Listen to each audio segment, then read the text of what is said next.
Hello there. Good evening. Fáilte go dtí an leabharlann seo is mise Antón Ó Moracú.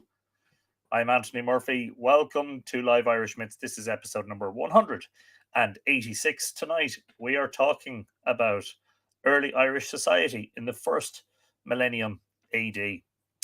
Hope you're all keeping safe and well. It's been a while for various reasons. It's actually been 4 weeks, I think, isn't it? Yes, 4 weeks since our last broadcast.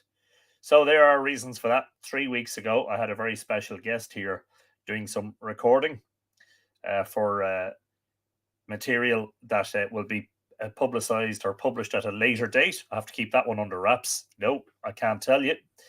And then, unfortunately, 2 weeks ago, this day 2 weeks ago, I started feeling unwell and started in my throat and moved down into my chest. And a few days later, even though on the Tuesday I was able to do the Drogheda Library lecture and I felt okay, by the time I got to Thursday, I was really miserable.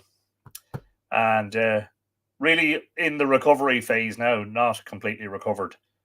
Voice is actually still a bit croaky, not coughing nearly as much, thankfully. The wonders of modern medicine, eh? If you're dropping in, please do say hello in the chat, and we will endeavour to say hello back to you. Carol Barrett is the first of the arrivals tonight and is delighted to be here with us. Well, we're delighted to have you, Carol. Good evening to you. Michael Pike is in the house.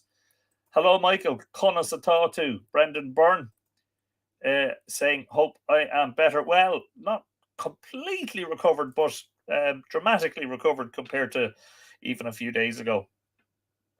They're coming hot and fast now. Janet Moran says it's sunny and warm in Boston. Well, fabulous. It's actually sunny and warm in the Boyne Valley this evening. And that is definitely a change. We've been having the weirdest summer. Doesn't know what it wants to do from day to day. Monica is in Copenhagen. Hello, Monica. Thank you for your good wishes. Yes, feeling a little bit better now, thankfully. Nick Eska Casterton is in the house. Hello, Nick. Fáilte. Laura Puente is watching from Chicago. It has indeed been a long time. I mean, 4 weeks. It's basically a month. Jules Cousins is in the house. Hello, Jules. Rebecca Elizabeth of Era. What a fabulous surname. Rebecca Elizabeth of Era, welcome. Anna L. is watching from Balbriggan, just down the road from us. Good evening to you. How's my lighting? As you can see, the strong sunshine. If I do that, you'll probably see the sunshine directly on the lens of the camera. Look at that. Yeah, I don't think I'll do that too long. That could be annoying. Anyway, welcome. Who else? Alan Hoskins.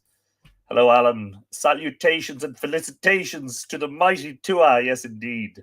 Laurie Graziani Olmsted. Is it Olmsted is watching from Jonesboro, Tennessee, not Jonesboro near Newry. Is Jonesboro in the county of Down or Armagh? I think it's Armagh, isn't it? Yes, indeed. Burr Whelan is glad that I'm back. Not everybody will be, but anyway, especially when we start telling the jokes. Elaine Dent Lingenfelter, hello. And Elaine is in Kilkenny. I didn't realize, Elaine, that you were, or maybe you did mention it when we were with you at the Forge with Tom, but I didn't realize you were getting the keys to King John's Castle down in Carlingford. But I hope you enjoyed your trip down to the north end of County Louth. Anne McCallum, glad you're feeling a bit better, Anthony, but don't stress the voice too much. Happy 4th of July. Of course. How could I was all day, I was saying, don't forget to wish them a happy 4th of July to Americans, and hope Canadians enjoyed their Canada Day weekend. It's very hot, humid and sunny southwest Ontario. We're under about the 6th heat warning already this year. Wow. Yes, indeed. Happy July the 4th. And all of that to all our viewers in the United States. The full Irish Gary's in the house. Another fine day on the sod. Yes, indeed. And thank you, Gary. Recovering. Hopefully, recovery will be quick now. Anne Scott Doherty is in County Clare. It feels like it's been a very long time. Yes. I think that's because it has. It has been 4 weeks, should I say. Elizabeth Martinez, thank you for your good wishes.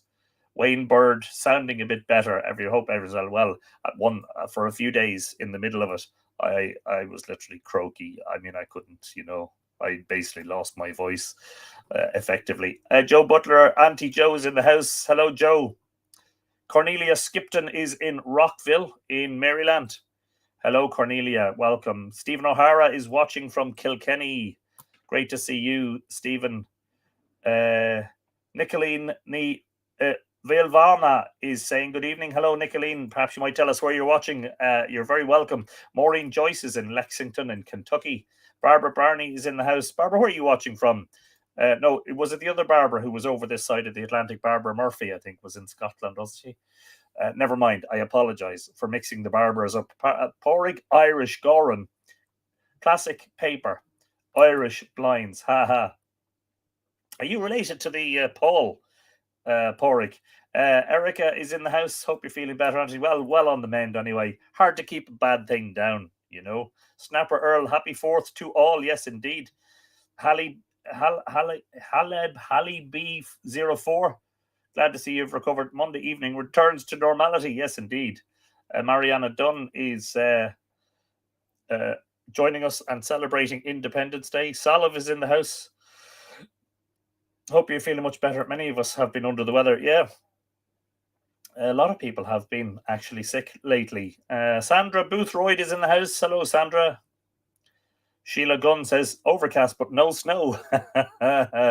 Yeah, good. There's no snow here either. Hopefully there won't be either. Beth, thank you for your nice wishes. And Nicoline is only up the road in Cavan. Good stuff, good stuff. Madison Morell is on the other side of the border. I am not in New Brunswick, Canada, but in Maine in the US. Brilliant stuff. You're very welcome. Madison Benjamin Roos is watching from South Africa. Hello and good evening to you, Benjamin. Welcome, welcome. Tom King, great to see you back in action, Anthony. A stout dram worked a treat. Evening, friends of the two. I hope everything good feta. Looking forward to story time. Tom, always a pleasure to see you in the house. May the 4th be with you all, says Rex Fortenberry. Yes, indeed.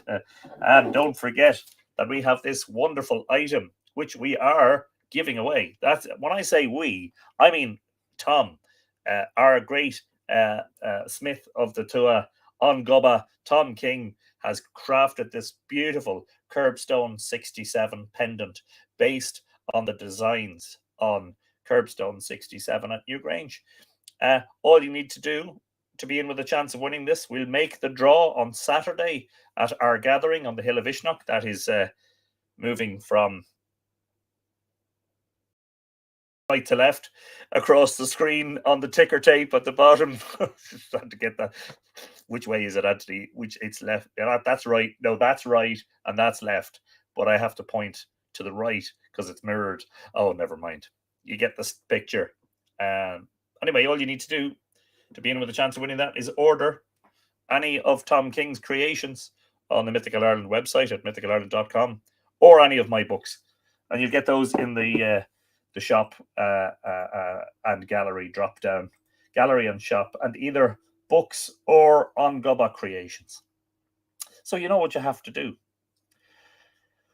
Carol, yes, indeed, Carol, it is a beautiful piece of work, isn't it? Isn't it just superb? Yeah, absolutely.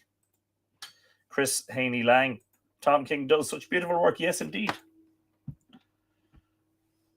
Aha.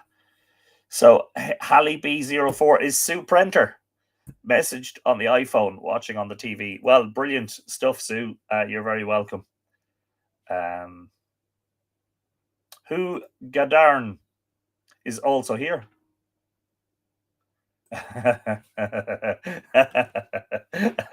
Alan, you are funny. You are funny. So sometime this evening, I hope to, after we finish, create an event on Facebook for Saturday for Ishnok. We're just trying to get, for the people at Ishnok, we're trying to get an idea of numbers. I have no idea how many people to expect. They're going to be setting up some picnic tables for us, and they're kind of asking us if we've any idea how many people will be there. So perhaps if I set up the event afterwards, you might indicate if you're going.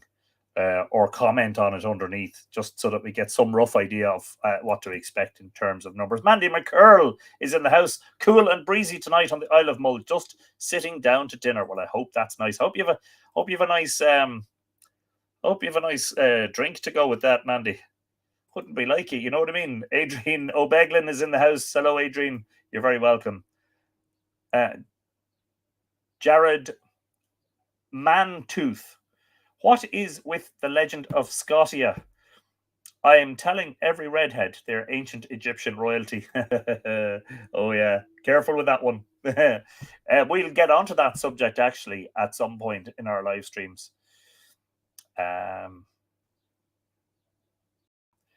a Monday evening, says Brendan, I always feel I am in a great hall with the fires burning and a night of storytelling ahead, with everyone raising a dram to the storyteller. I'm just reading tonight. I'm cheating tonight. Tonight's book is the best-selling Irish history book, I believe, ever published. It is called The Course of Irish History. It was originally published in 1967. It was published based on a television series that was broadcast on Radio Telefís Éireann in 1966. I think that was called by the same name. You'll see the RTE logo. And now this particular version I have in my hand is a 1992 reprint, right? Wait till you hear this. So this was originally published January 1967. Second impression, June 1967. Third impression, November 1967. Fourth, July 1968. Fifth, September 1969. Sixth, August 1970. And there's a whole list. Reprints. I mean, wow. Do you know what I mean?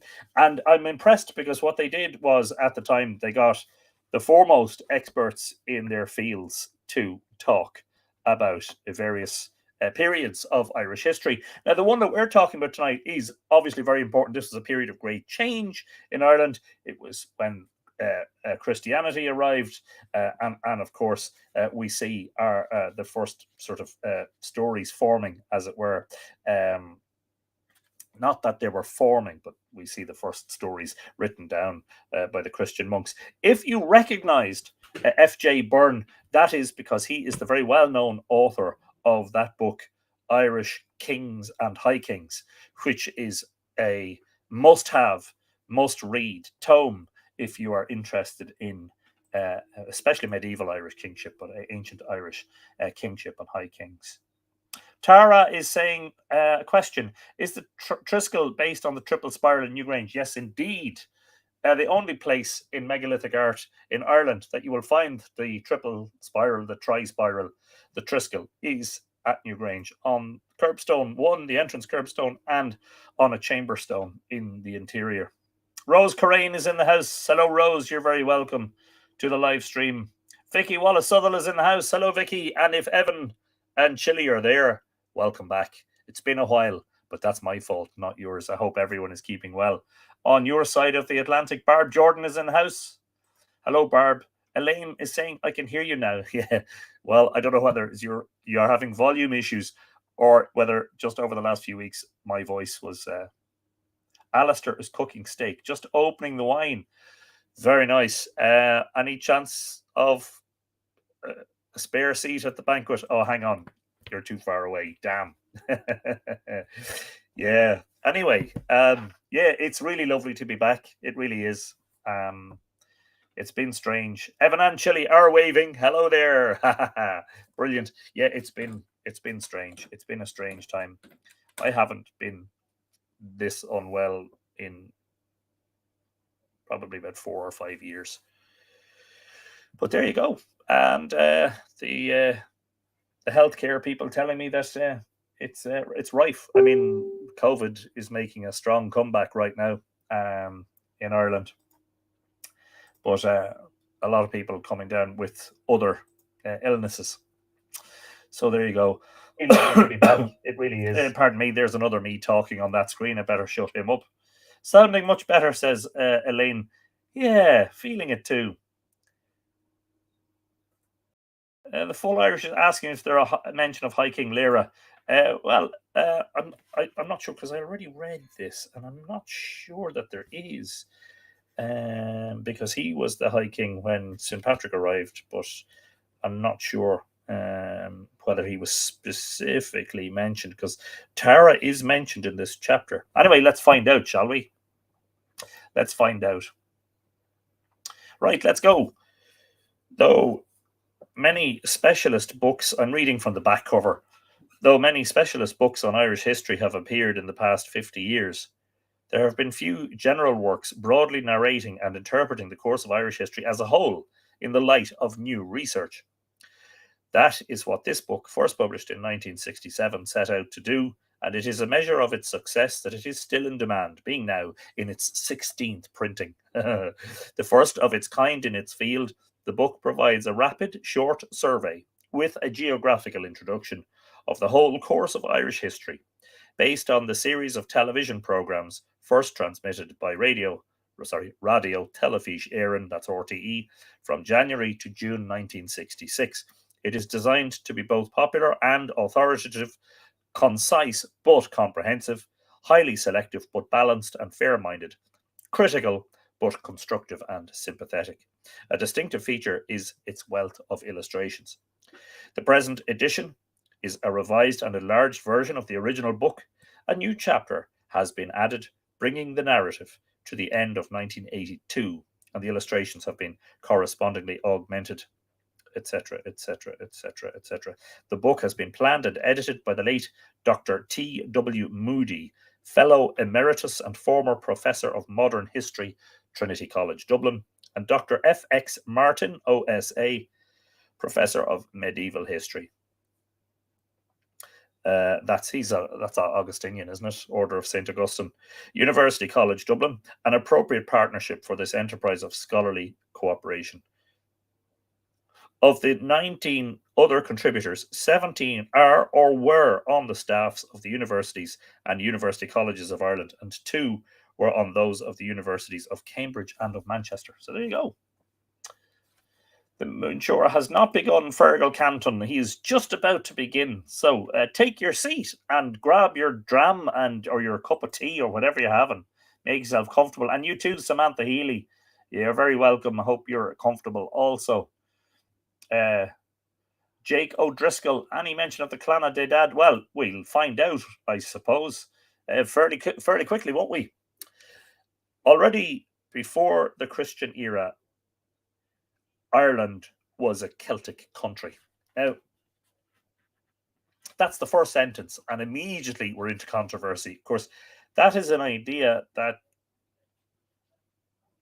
is much less popular these days than it was a generation ago. The notion of, Iron Age and early medieval Ireland being a Celtic country. I think the evidence of that is a little bit perhaps more tenuous than we would have thought, and whatever, but the linguistic, the opinion of the linguistic scholars, the opinion of the genetic scientists in this regard has been very important, because they're basically now saying that they don't see any genetic evidence for a huge change in the population in the Iron Age. The earliest waves of Celtic invaders may have arrived at the end of the Irish Bronze Age in the 6th century BC. The Celts had long dominated Central and Western Europe, and for a brief period of glory, they terrorized Italy and Greece. Can you hear the ice cream van? Can I get a 99? Yeah, well, I want a flake, and can I get sprinkles as well, please? Thank you. Anybody else for ice cream? Put your order in now. And for a brief period of glory, they terrorized Italy and Greece. They sacked Rome in 390 BC, raided Delphi a century later, and founded the Kingdom of Galatia far away in Asia Minor. Janet Moore wants me to repeat the name of the book. Yes, of course. It's called The Course of Irish History, edited by T.W. Moody and F.X. Martin. And this is a revised and enlarged, what did I say? Is this 1992? Originally published 1967. And this is a 1992 reprint. Yeah. 99. Yes, indeed. 100. Can I get 100 ice creams, please? Yes. In statues made by Greek artists who were impressed by their size and ferocity, we can almost recognize the very features of the chariot warriors of ancient Irish saga. Yes, Brendan wants his sprinkles in spiral patterns on his 99. The Celtic culture of the late Iron Age, from the 5th century on, is known as Latin after a site in Switzerland. Latin culture probably reached Ireland in the 2nd century BC. Latin finds in Ireland include golden collars or torques, the typical ornament of the Celtic warrior. Also, war trumpets and beautifully ornamented sword scabbards. Such finds are concentrated in Ulster and Connacht, and of course, that is in the north and the west of the country, the very area where Irish saga tradition places the scene of the epic Toynbee Culge and other legends of the heroic age. Fascinating stuff.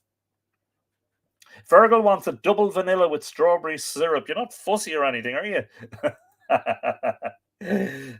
Brilliant. The stories of Cuchulainn and Conchobar MacNessa do reflect an historical situation. The Ulster capital of Auanmacha, which is Navan Fort near Armagh, is recorded as a city, Isamnion, on the map of Ireland drawn by Ptolemy of Alexandria in the 2nd century AD. The way of life of the heroes in the Táin is exactly that of the Celts in Gaul, as described by the Greek philosopher Poseidonios in the 1st century BC.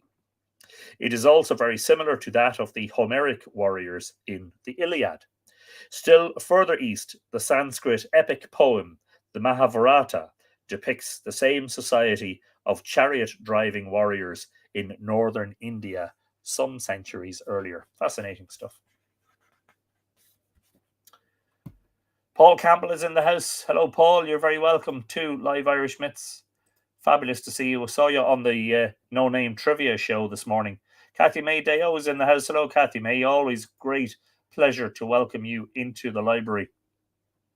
And Kathy, did I say hello? Oh, yes, I did. I did. That's the same Kathy May. All these legends reflect historical phenomena, although they do not record strict history. The term Celtic is primarily linguistic, and Celtic, like Greek and Sanskrit, is a branch of the Indo-European family of languages. So are Germanic, Latin, Slavonic, and Persian. As the Indo Europeans spread over Europe and parts of Asia in prehistoric times, they brought with them not only a language, but common religious beliefs and a common semi barbaric structure of society. I think that would be kind of fairly vehemently argued. Well, especially, I think if you go back to the Stone Age, it's not quite so barbaric. It's quite flourished, I think we're finding now. The Irish language derives from a dialect called Q Celtic. The Celts of Gaul and Britain spoke P Celtic, the ancestor of Welsh and Breton. Their word for horse was epos, E-P-O-S, whereas the Q Celts said equus, E-Q-U-O-S, for equine, equestrianism, etc., equilos, the foal, which in Irish developed to ech, E-C-H, modern Irish ach, E-A-C-H. There is some evidence to suggest that the Q Celts came from Spain. The latest Milesians, anybody? The latest Celtic invaders, those who introduced the Latin culture, may well have been P Celts from Britain.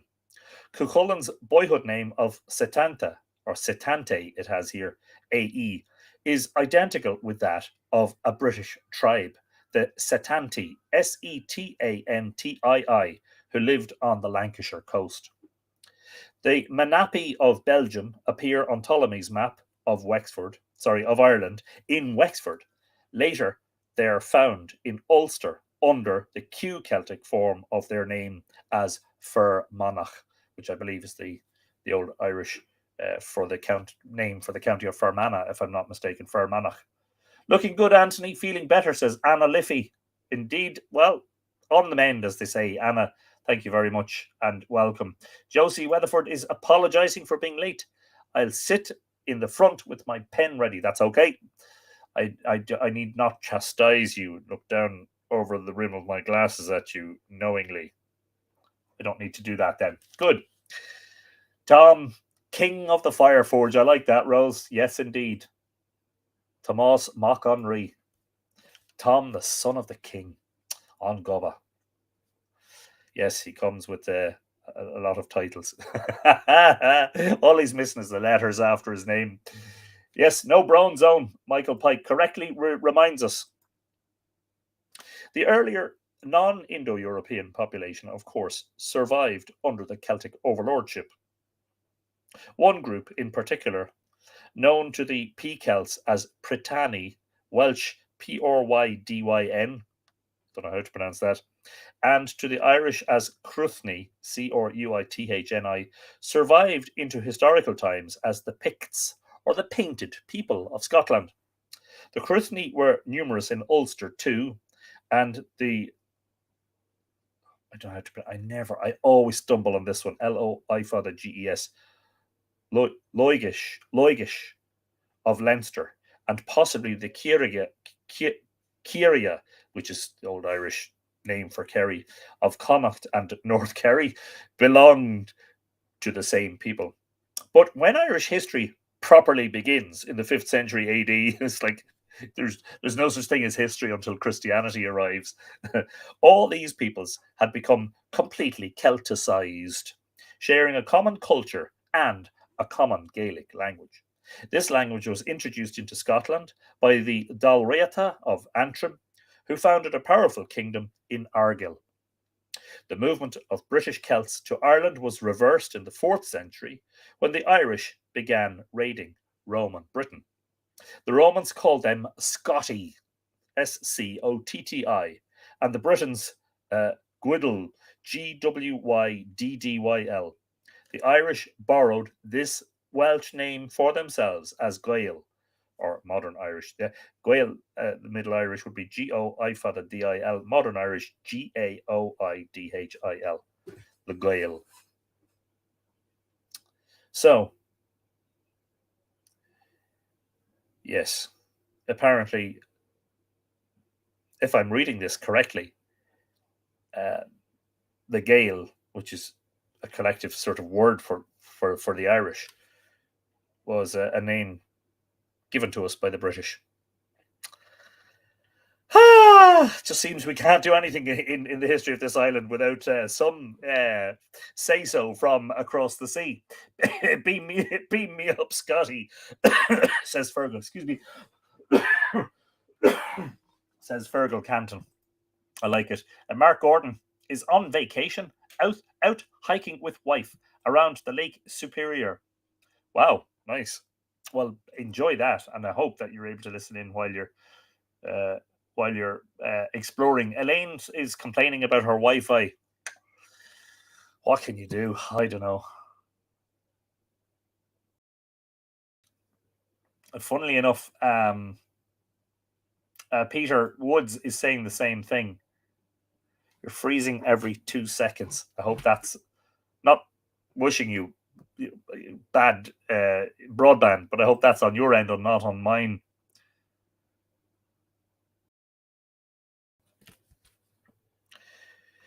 These events marked the end of the heroic age. The great Ulster kingdom of Eoin Macha was destroyed by the Connachta, probably as late as 450 AD, not 331 as you will find in most history books, which is fascinating because that means Eoin Macha was destroyed just in a decade or so after Christianity had arrived. Thank you, Vicky. That is good to know.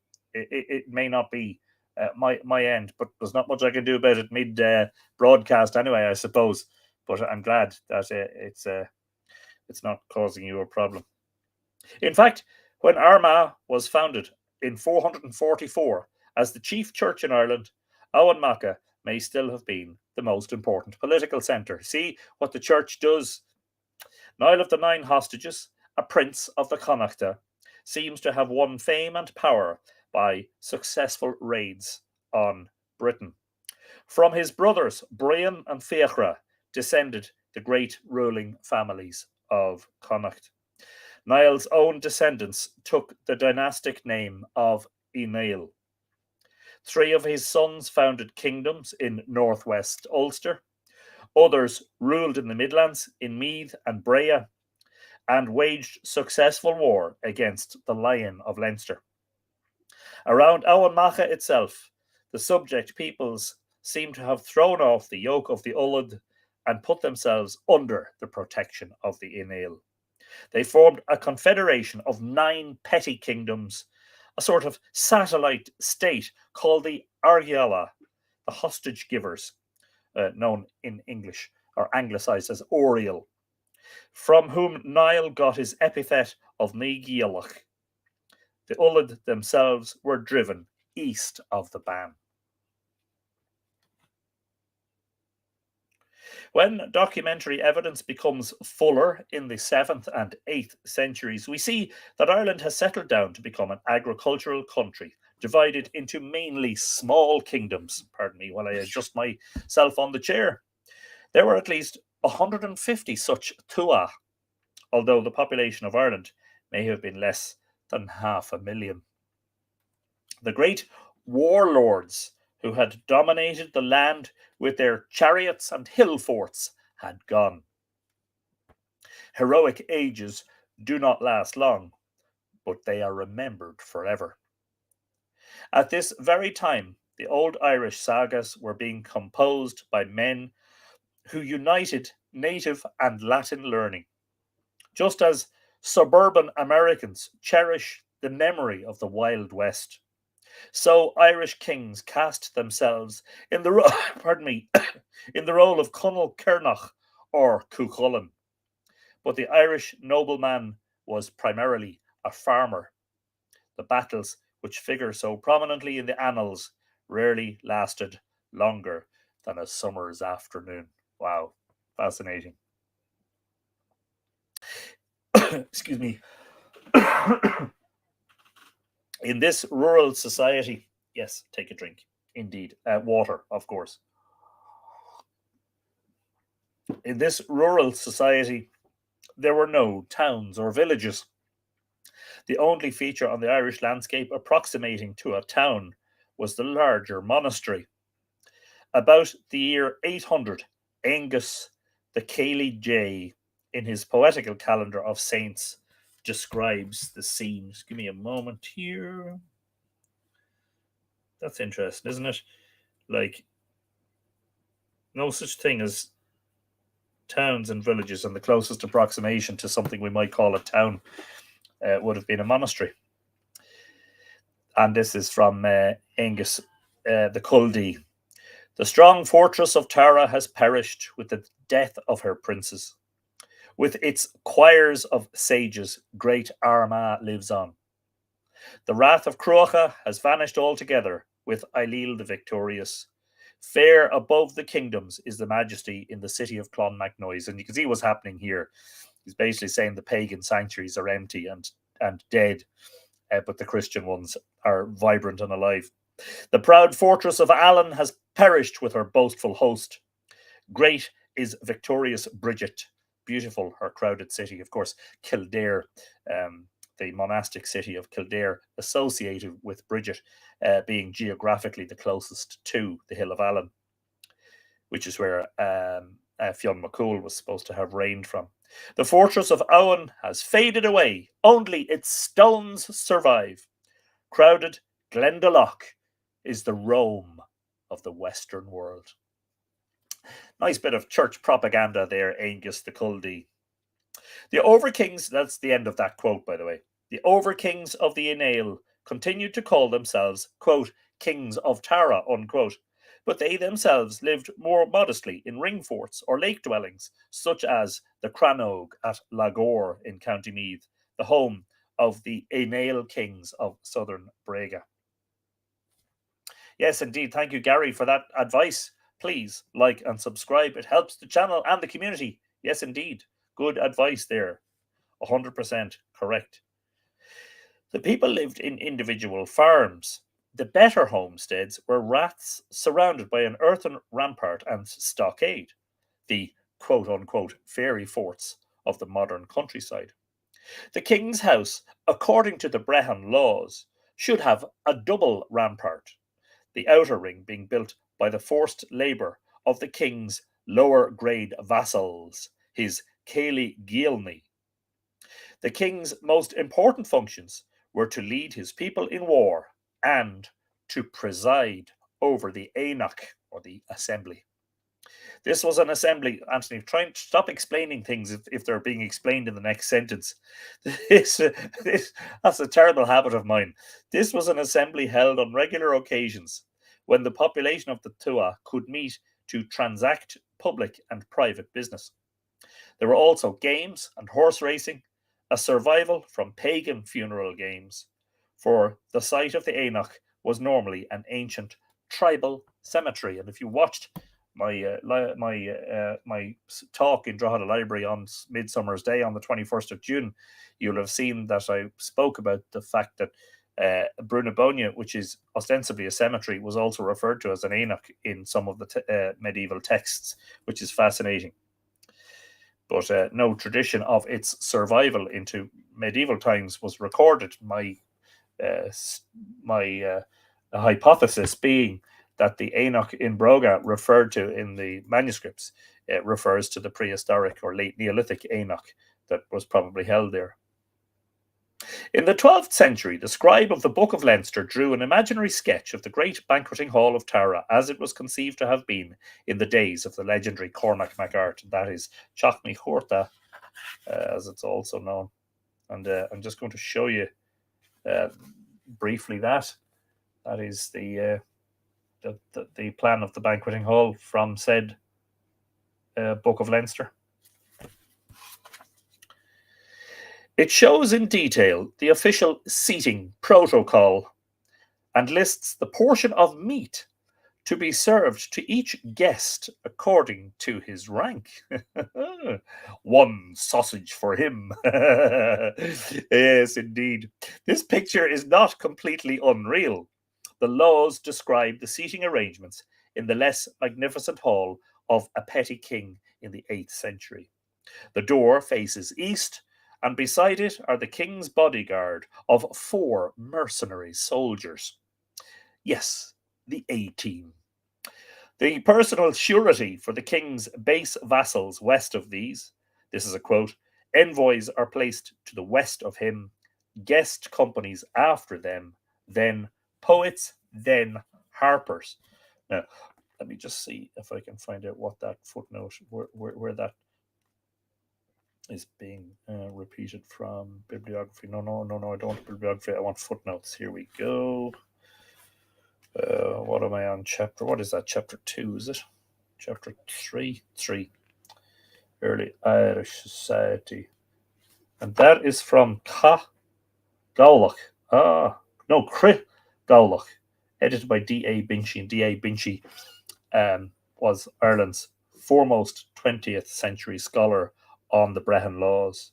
And also Owen MacNeill in Proceedings of the Royal Irish Academy 36C 16, 1923. Okay, I'd have to dig a bit deeper to find out what those exact sources are. The Irish poets were not harpers. Even the bard, who was much inferior to the filly, was a member of the learned aristocracy and not a mere harper. The harper ranked as a freeman by virtue of his art, but other musicians, pipers, horn players, and jugglers were unfree. They were, excuse me, they were relegated to the corner near the door beside the mercenaries. In the other half of the house, on the north, a warrior and a champion guarding the door, each with his spear in front of him to prevent a disturbance. This is a quote again, to prevent a disturbance of the banqueting hall. The king's noble clients west of these, they are the company who are in attendance on the king. The hostages are seated after them, a brehon after them, the king's wife west of him, and then the king. End of quote. Hostages whose lives were forfeit were placed in chains in the corner farthest away from the door under the king's watchful eye. They may have derived some consolation from being in the best position to hear the harper. Not surprised that'd be much. Not thinking that's perhaps not the best situation to be in. Yeah, you're close to the harper, but you're going to die. Yes, indeed. Annette Peard is in the house. Hello, Annette. Good evening to you. Desiree Marie was excited for this one. We're very much enjoying the listening. Brilliant stuff. Glad to hear it. Fergal suggests that the king's most important function was playing the banjo and singing, surely. I think it was the ukulele. No. The giving of hostages or pledges, as well as the employment of elaborate forms of guarantee and suretyship, played a very large part in Irish life, both public and private. The king was not a judge, nor could he enact laws except in certain emergencies. The Brehons were men learned in the difficult traditional law, which enshrined a very archaic Indo-European social system. Early Irish law finds its closest parallel in traditional Hindu law. The Brehons maintained that it represented the law of nature, so that Christianity might add to, but not subtract from it. They even defended polygamy on the grounds that it was practiced by the Old Testament patriarchs. In the manuscripts of the law schools, we find that the text of the law is written in large, clear letters, quite distinct from the explanatory notes and commentaries of a later date, which usually surround it. Although the manuscripts are as late as the 15th or 16th century, the text is in difficult Old Irish of the 8th or even the 7th century, and has been preserved unaltered and sacrosanct. Incredible stuff. So they were basically copying the Old Irish in the 15th and 16th century, which by that time was 8 or 9 centuries old. Fascinating stuff. The laws teach us much about Irish society in the 8th century. Institutions such as fosterage of children, distraint of cattle to recover damages, ritual fasting as a method of asserting one's rights. This custom, it says in brackets, is also found in India. There are tracts on beekeeping and on water mills, and tracts on marriage and the position of women. The two pivotal institutions in Irish life were the Finne, or joint family, which was the social unit, and the Tua, or petty kingdom, the political unit. To translate these terms as clan and tribe, respectively, as is sometimes done, is not very helpful and can be positively misleading. There was no organic connection between these two units.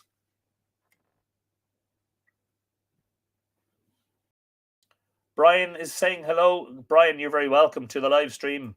Good evening to you, Trinonawa. Irish Technical Thinker is in the house. Hello, Marcus. You're very, very welcome. Desiree Riley is in the house. Oh, I know. I'm sorry, Desiree. That's all I can say. I'm sorry. But you're very, very welcome. And hope that you'll find some consolation among friends. That's all right. Anne McKellen, you slip out the side door and don't forget to catch up later on. There will be a test at the end of the week. Joke, of course. Have a good day and we'll see you next week. So there was no organic connection between these two units. The Finne, Fine, was the family group and included all relations in the male line of descent for 5 generations. It corresponds to the Hindu joint family and in it was vested the ultimate ownership of family land, fintiu, Fintiu. If anyone died without immediate heirs, his property was distributed among his more distant relations in well-defined proportions. The individual, as such, had few or no legal rights. These were contingent on his membership of the Fine. The Brehon lawyers drew up a very elaborate scheme of the different degrees of relationship.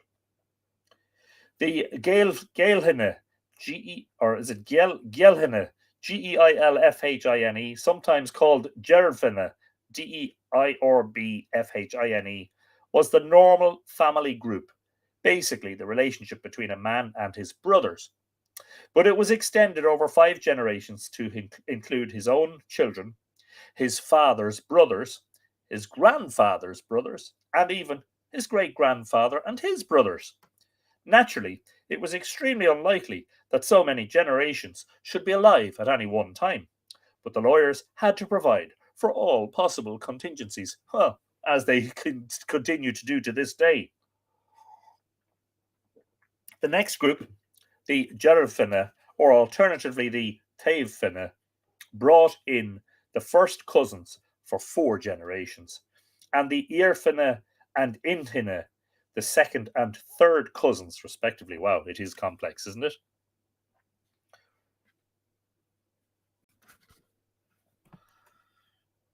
That is very, very nice to hear. And hello to Amadeus. Coda is surprisingly quiet this evening. He has been fed, so I suspect that's part of the reason. He's just, digesting as we speak. As soon as I say that, I hear Saskia yelping. That's why he's quiet. Because he's not in the kitchen where he usually is. He's in the sitting room with Saskia. That's the mother of all bad ideas. Excuse me. The only term in general use outside of the law tracts is gerfine. Hang on, I just want to see where I am in terms of how much material is left to go in terms of what sort of progress I'm making. I think this could be a long one. Gerfine, although it is not always certain whether it refers to the first or second of the groups enumerated above. There was no system of primogeniture. Land was shared equally between brothers, but the head of the senior line was the Cén Fine, who represented the family in all its affairs, and Cén, Cenn, or Ceann in modern Irish means head. Head, Ceann, but also the head of a structure. The Fine were responsible for the misdeeds of its members and bore the duty of blood vengeance if any member were slain. In practice, they often accepted an éireach, a payment of blood money from the slayer. If the latter had absconded, his Fine were liable for the payment of the éireach. Women, father or AIC, and I think that's sometimes spelt in the translations Eric, ERIC, isn't it? Women could not inherit land, but daughters might acquire a life interest in their father's land if they had no brothers. In royal families, each member of the king's gerfine was theoretically a ridavne, eligible to be elected king. If one branch of the family monopolized the kingship for 4 generations, the others were in danger of falling outside the magic circle of the gerfine and of losing their royal status forever. To avoid this fate, they were often tempted to commit fingal, to slay their own kin. This was the worst crime in the Irish calendar, since there could be neither legal vengeance nor compensation for it. To prevent such occurrences, a Taoiseach or heir apparent was usually elected during the king's lifetime. In practice, this would be the person who had the most clients or vassals to support him. The ramifications of the Fine make it easy to understand why Irish noble families were so careful to preserve their genealogies, a function which was committed to the learned Shanachie. And the Shanachie is literally the keeper of the lore. Irish society was rigidly stratified.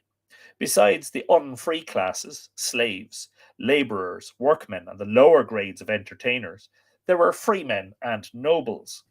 Rank depended on wealth as well as birth, and it was possible to rise or fall in status accordingly.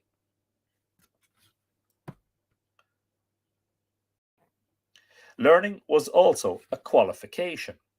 For the eis dama, or learned classes, were equated in rank with the aristocracy, as were the Christian clergy. And Olive, Ollam, the chief poet or Brehon, was of equal status with the bishop or the king of Atua. And that's something we've said on many occasions during our live streams over the past couple of years.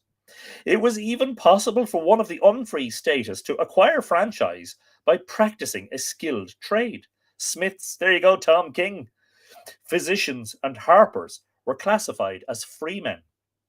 Hence the word sair for a craftsman, gobon sair, the free smith.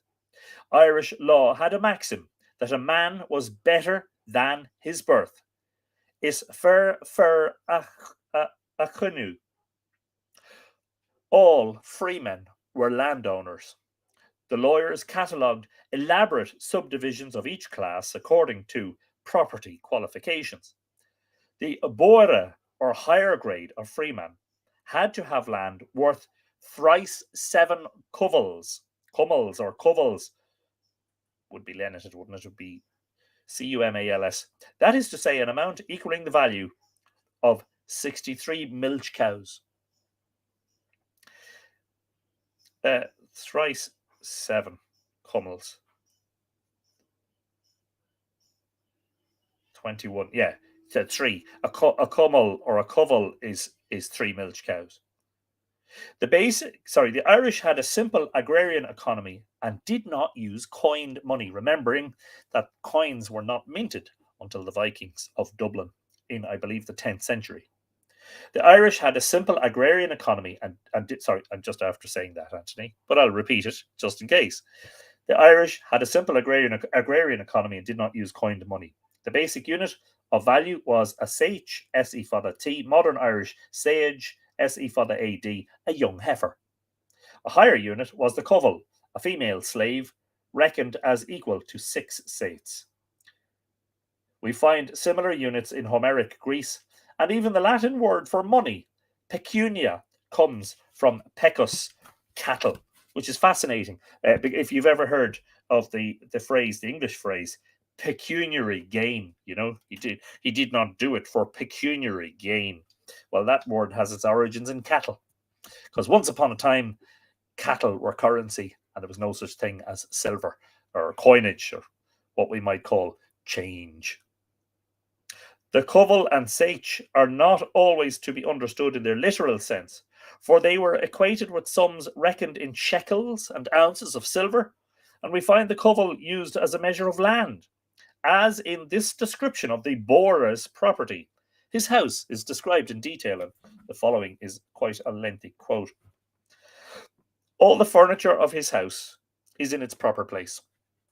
A cauldron with its spit and handles, a vat in which a measure of ale may be brewed, a cauldron for everyday use, small vessels, iron pots and kneading trough, and wooden mugs, so that he has no need to borrow them, a washing trough and a bath, tubs, candlesticks, knives for cutting rushes, rope, an adze, an auger, a pair of wooden shears, an axe, the work tools for every season, every one unborrowed, a whetstone, a billhook, a hatchet, spears for slaughtering livestock, a fire always alive, a candle on the candlestick without fail, a full ploughing outfit with all its equipment. There are 2 vessels in his house always, a vessel of milk and a vessel of ale. Sounds like my kind of house. He is a man of 3 snouts, the snout of a rooting boar that cleaves dishonour in every season, the snout of a flitch of bacon on the hook, the snout of a plough under the ground, so that he is capable of receiving a king or a bishop or a scholar or a brehon from the road, prepared for the arrival of any guest company. Sounds like Tom King's Forge, actually. He owns 7 houses, a kiln, a barn, a mill, brackets, a share in it so that it grinds for him, close bracket, a house of 27 feet, an outhouse of 17 feet, a pigsty, a pen for calves, a sheep pen. He has 20 cows, 2 bulls, 6 oxen, 20 pigs, 20 sheep, 4 domestic boars, 2 sows, a saddle horse, an enamelled bridle, 16 bushels of seed in the ground. He has a bronze cauldron in which there is room for a boar. He possesses a green in which there are always sheep without having to change pasture. He and his wife have 4 suits of clothes. Isn't that fantastic? And that is, what is the footnote saying there? It's from the same sources from earlier. Crich Gowloch by Binchy and Owen MacNeill's Proceedings of the Royal Irish Academy, 1923. So what is that actually? Owen MacNeill, because we can get that in the bibliography, can't we? I know, I'm getting distracted now. Oh no, the bibliography is massive. Okay, look, again, we'll come back to it sometime. So that's the end of that quote. Are we all still awake?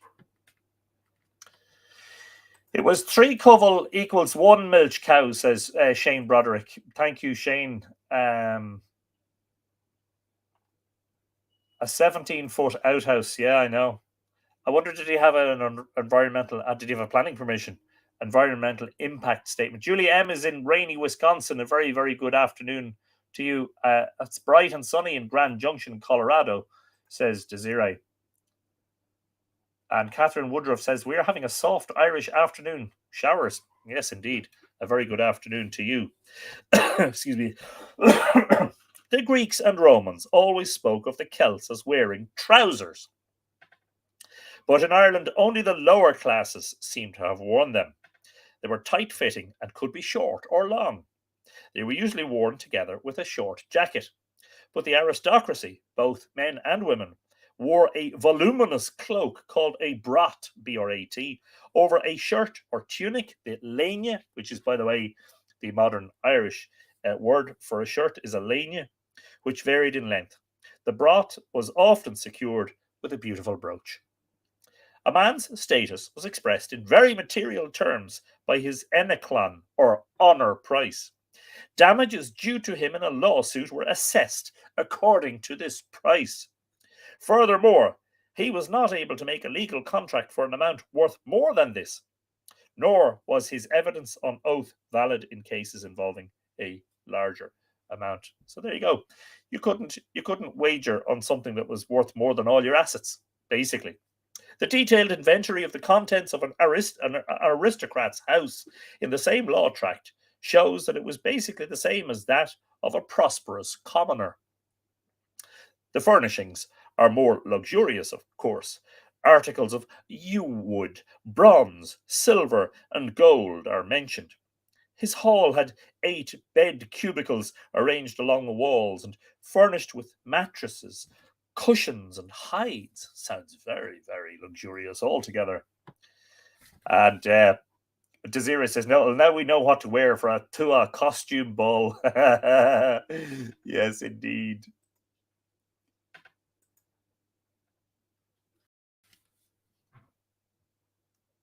Although there was little privacy anywhere in the Middle Ages, it is clear from old Irish texts that separate huts or houses within the lish or stockaded enclosure served the functions of separate rooms in a modern house.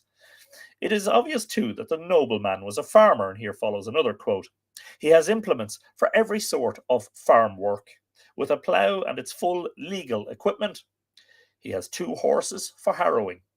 He is allowed to have pet animals, a deer hound and horses, and a lapdog for his wife. End quote.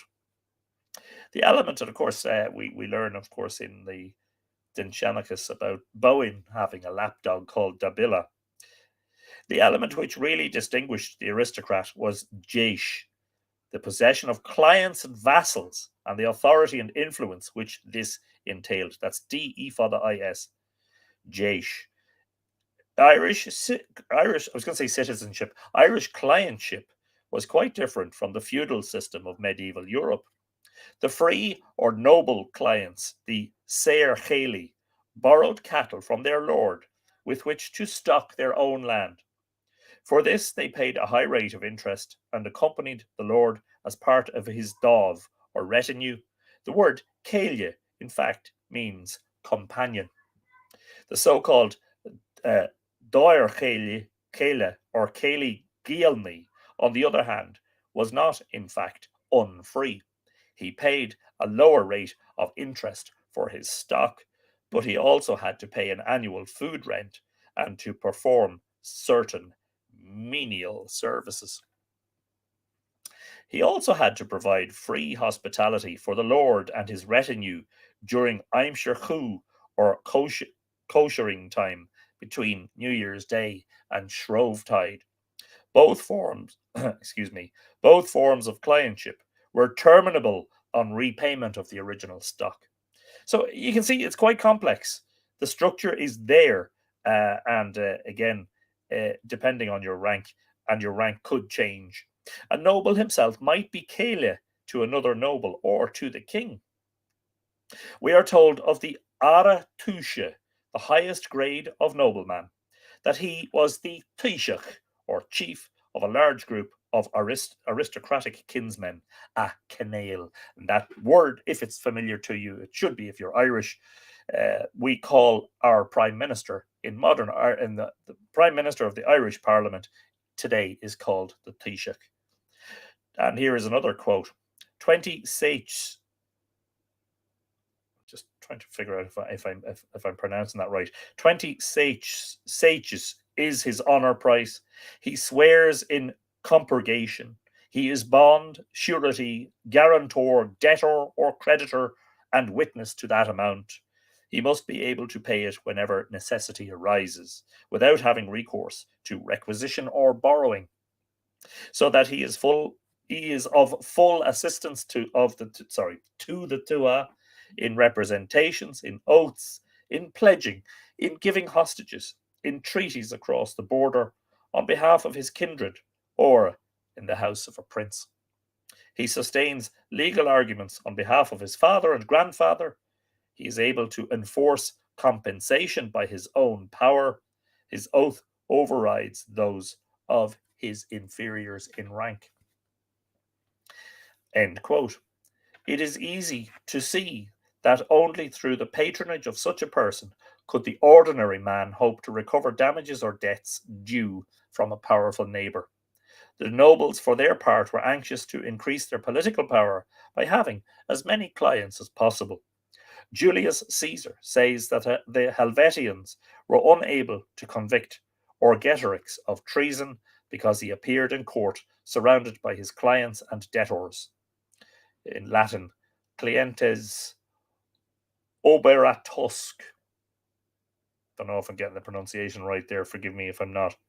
The elaborate nexus of mutual responsibilities entailed both by membership of a closely knit family group and by the relationship between client and patron in a small rural community ensured a reasonable measure of law and order in a society which had no police force, and where the state was not involved in most lawsuits, such as those for manslaughter or assault. Relations between the different Tuatha were conducted on similar personal lines by the kings. Most Tuatha were tribute paying under the suzerainty of a greater king. Certain so-called Saor Tuatha did not have to pay tribute because their own king belonged to the same dynasty as the Overking. But all sub-kings, whether tributary or not, acknowledged their inferior status by receiving gifts termed turastal, or wages, from the Overking. The latter did not normally interfere in the government of the subject Tuatha. Irish law recognised 3 grades of kings: the Rí Tuatha, king of a single Tuatha; the Ruaire, or overking, also called Rí Tuatha, king of several Tuatha; and at the top, the Rí Ruarach, or Rí Coicig, the king of a province. Coicig being a fifth. When Ireland was divided into 5 province is the fifth, being Ishnach or Isle na Mirren. That's what Colkage means. It means a fifth, but it also means a province. If we look, for instance, at the kingdom of Ullad, as it was in the 8th century, we shall find that in County Down alone, there were several tua, or petty kingdoms. Barca in the Mourne Mountains, Lechahel, now the baronies of Lecal, in Dovthrian, excuse me, I apologise, in Dovthrian, now the barony of Dufferin, I Echach Arda in the Ards Peninsula, I Durco Cain around Belfast, Dalmunye east of Lough Neagh, and some others as well. All of these formed the over-kingdom of Dáil Fiatach, now represented by the Diocese of Down. Other over-kingdoms were Dáil Naraji and Dáil Riata in the north, which together form the present Diocese of Connor, I Echach Covo, the Diocese of Dromore, and even Conala Merhevna in the north of County Louth was an over-kingdom with 2 or 3 subject tua. Over all these stood the King of Ulster, Ri in Colkage, the king of the fifth or the king of the province, a position usually held by the king of Dáil Fiatach, but sometimes by the king of Dáil Naraji or the king of I Echach Covo. Fascinating and complex. Thank you for the blessings. Leinster presents a similar picture. The boundary between Lion Tugavar and Lion Jeshgavar is that between the Diocese of Kildare and Dublin Glendalough on the one hand, and Leyland and Ferns on the other. The kingdom of Ifaile comprised the baronies of Offaly in County Kildare, together with that part of County Offaly, which is in the Diocese of Kildare. I'm confused, so if you're confused, I can understand it. The kings of Ifaile were related to the ruling Lion dynasty, and so were free from tribute. That much I understand. Not so the Loigis, again, pronunciation uncertain, whose chief territory lay in that part of County Leaks, which is in the Diocese of Leyland, though they had branches elsewhere in Leinster. It will be seen that the modern county boundaries have little relevance to early Irish history. Part of County Offaly, for instance, was anciently in Munster and still is in the Diocese of Killaloe. From the 7th century to the 11th, the overlordship of all Leinster was held by the Northern Lion, the kingship alternating fairly regularly between 3 branches of the dynasty. The Donacha near Dublin, Dolphin's Byrne, is a corruption of Dunphy's Cairn Uan Nuncada. The Phelan around Naas, I'm tripping over these big time, and the Murrady near Mullamast. But in the 11th and 12th centuries, their southern cousins, the Kinsella, were to emerge supreme under the leadership of the MacMurchada family, which is MacMurchada, an early version of Murphy. The Leinster baronies often preserved the boundaries of ancient Tua. For example, Idrone, Foharta, the baronies of Forth in Carlow and Wexford, Ibarke, Slieve Margy in Leeks, and Bargy in Wexford. Our dioceses very often coincide with early Irish over-kingdoms. An example is Ossory, which has preserved the name as well as the territory of Osria, Osraige, a kingdom which vacillated in its allegiance between Munster and Leinster. Kilmore is the enlarged kingdom of Breffni, as it was in the 12th century. Clonfert is Imaine, and Kilmacdua I Fiachrach Aine. Even such relatively small kingdoms as Corcomroad and Corcoloige obtained their own diocese of Kilfenora and Ross. I'm exhausted reading this. The law tracts do not recognise a High King of Ireland even as late as the 8th century. One text, in fact, calls the King of Cashel the greatest of kings. Nevertheless, not the King of Tara, you might remark. Nevertheless, as we have seen, in the 5th century, Niall and his sons had upset the ancient division of Ireland into 5/5 by setting up new kingdoms in the north and in the Midlands. The Ineal Overking styled himself King of Tara. We know that Tara was an important site even in prehistoric times, but we do not know precisely at what date the ancestors of Niall gained control of it. Both the Ullid and the Lion seem to have had ancient claims to the title, and possibly it had a religious rather than a political significance. The Feis Ceathrú, or the Feast of Tara, originally symbolized the marriage of the priest king to Maeve, who was really a goddess and not a human queen. This feast was last celebrated by King Diarmid MacCarroll in the mid 6th century, and I think that's we would call him Dermot MacCarroll. Diarmid was on good terms with Saint Ciarán of Clonmacnoise, according to tradition, but the legend of the cursing of Tara in his reign by Saint Ruan of Lora shows that the church disapproved of his attachment of certain aspects of the pagan past. Now, what I'm interested in here is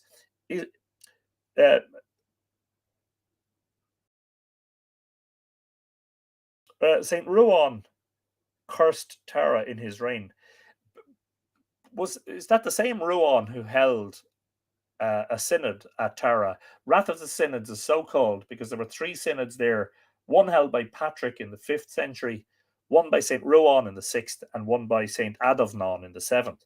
I presume this St. Ruan, who cursed Tara in his reign. Does it say when that was? Yeah, the feast was last celebrated, the Feis Ceathrú, in the mid 6th century. So that would tally. So St. Ruan curses Tara, but then brings the church there together in a synod. Yes, to get rid of the paganism out of it, presumably. St. Adovnan of Iona, however, in his life of Columcille to you and me, describes Diarmid in high-flown terms as having been ordained by God as ruler of all Ireland, church and state, anyone. I'm not. Burr Whelan says the subtitles are gas. I can only just imagine, given my own poor attempts at pronunciation of some of these Irish names and words, you know. The cursing of Tara we will have to deal with in a separate episode. Yes, Tara was cursed by a saint as being a pagan sanctuary, and apparently lost its power after that. And funnily enough, that was around the time that the church started holding synods there. Imagine that on what was, like, we know today that Wrath of the Synods is a quadrivalent ring fort, which is ring fort of very high status, but incorporating Bronze Age barrow burials into it. It's a Bronze Age barrow incorporated into it, so it's much older. His contemporary, this is a contemporary of Adovnan, Murrachu, in his Life of Patrick, talks of Lera, son of Niall, reigning at Tara. Somebody asked about whether Lera would get a mention. Talks of Lera, son of Niall, reigning in Tara, quote, the capital of the Irish, unquote, or in Latin, Caput Scotorum, the head of the Scotti, and gives him the title of Imperator. I like that. These claims were not universally accepted, but the Ineal certainly presented a new phenomenon on the political scene.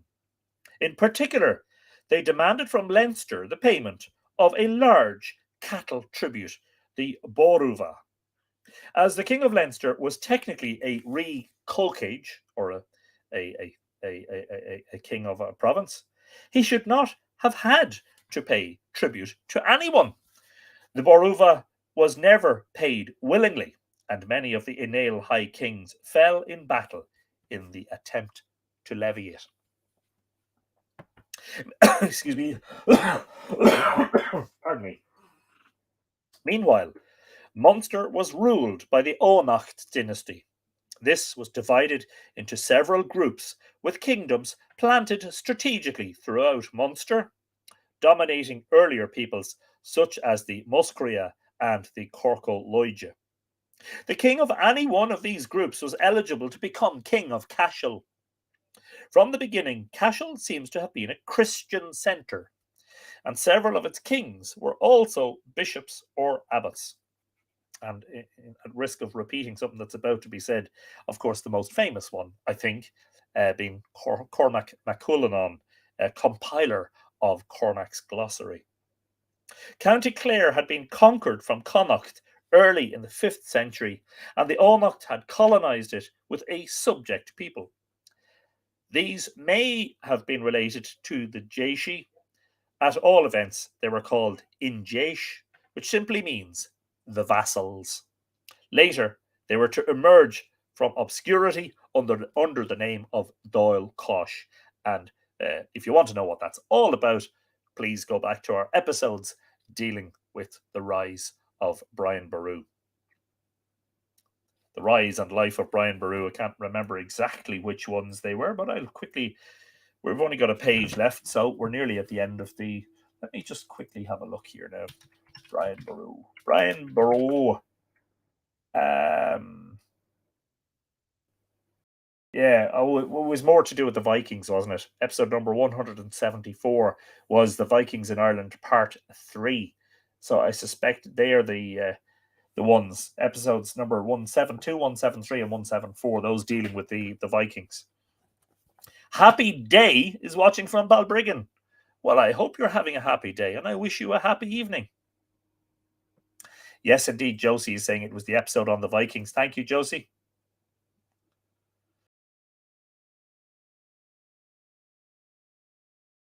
Am I missing anyone else? Glendalough is still a kingdom today, says Brendan Byrne. I'm not arguing with you. You're the king of Glendalough these days. At first, the Ónachta ignored the pretensions of the Inéal, but they became alarmed at their interference in Leinster. Cahal MacFinguine in the 8th century and Phelimid MacCrufton in the 9th both challenged the Inéal supremacy. It was in the middle of the 9th century, however, during the crisis provoked by the Viking invasions, that Mael Shachnal I of the southern Inéal, Mael Shachnal a Hain, as we'd say in Irish, first made the High Kingship a reality. In 851, he secured the submission of the King of Ullad, and a few years later brought the King of Austria to heel. Then he invaded Munster and obtained hostages from the whole province. But the existence of the High Kingship depended very much on the ability of the claimant. Among those who vindicated their claim was Flann Sinne, who erected the cross of the scriptures at Clonmacnoise in memory of his treaty with the King of Connacht. He also slew the scholarly king and bishop of Cashel, previously mentioned, Cormac MacCuillenan, at the Battle of Leinster in 908. He was succeeded by Niall Glundubh, the ancestor of the O'Neills. Glundubh. Blackney, isn't it? Glun is, yes, Amergin Glun Gyal, Brightney, Amergin Brightney, Niall Blackney. There you go, something wrong with his knee, it was black.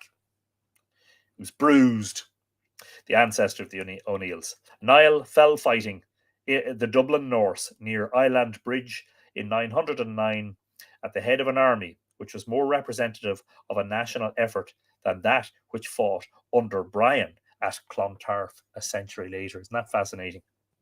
The absence of political unity makes the cultural unity of the country all the more remarkable. And this is something accentuated by the scholars. I mean, politically, Ireland was very fragmented. And as we've seen, there was internecine interprovincial warfare and killings and hostage taking and all that stuff and tribute levying. So the fact that there was a cultural unity is something that is it definitely impresses the scholars. From the time of the earliest documents, we find a sophisticated and uniform language in use throughout Ireland. The Éasdána, or men of art, constituted the most important element of early Irish society. They included the File, a word very inadequately translated as poets, as well as the Brehons and the historians and genealogists. They alone enjoyed franchise outside their own Tua and travelled freely throughout Ireland. They were all originally Druids. Greek authors tell us of the importance of the Druids and poets among the continental Celts, and Caesar says that the pupils of the Gaulish Druids had to learn by heart an immense number of verses. His account tallies closely with what we know of the Irish bardic schools as late as the 17th century. With the triumph of Christianity, the Druids, as such, disappeared. The poets gave up their more pagan and magical functions, but otherwise they and other members of the learned caste continued to enjoy their full privileges. They adapted the Latin alphabet to produce a native Irish literature, and in collaboration with the Christian monks, tried to provide Ireland with a history as respectable and ancient as that of Babylon, Egypt, Greece, and Rome. The result was the Laur Gawala, Book of Invasions to you and me, which related the successive invasions of Ireland by Partholon, Nemed, the Firvolog, the Tuatha Dé Danann, and the Milesians. It is possible that these stories may preserve some genuine traditions. I have no doubt that they do, and I've said that many, many hundreds of times ad nauseum, causing everybody to fall asleep. For instance, the Firvolog may be the Belgae, but in general, the Laur Gawala is an extremely artificial compilation. The Tuatha Dé Danann are, in fact, the Celtic gods worshipped by the pagan Irish. The church tolerated Celtic mythology if it was disguised as history. The compromise arrived at between the church and the poets is reflected in the legend of the convention at Drumketch in 575, where the poets were said to have been rescued from banishment by the intercession of Columkill. As a result, Ireland was in an almost unique position in the Middle Ages. Here, learning and literacy were not the preserve of the Christian clergy. As late as 1539, a formal treaty between Manus O'Donnell and the O'Connor Sligo invokes the satire of the poets and excommunication by the clergy as penalties for its violation. And just as the Romans extirpated the Druids from Gaul and Britain, so too in the 16th century, when Gaelic society was on the verge of extinction, the Elizabethan pamphleteers reserved their most bitter venom for the, quote, lewd rhymers, unquote, the poets who were the true bearers of the ancient Celtic tradition. And that ends that what I consider to be a wonderful discourse on the first millennium, practically the first millennium of Irish history by our friend Francis Byrne, Francis J. Byrne, author also, as I say, of Irish Kings and High Kings, the accepted must-have, must-read tome about the subject of Irish kingship.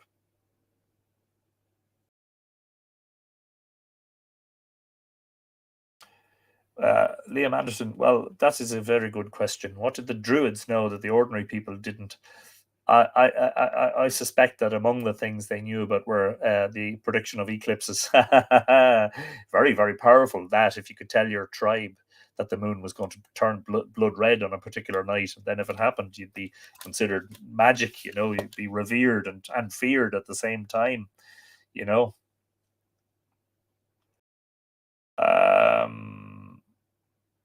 Brendan Byrne says Mayo was cursed never to win an All-Ireland title until the last player died. What was the curse placed on Tara? Yeah, we'll have to do an episode on that. The cursing of Tara. I'm not going to do it now.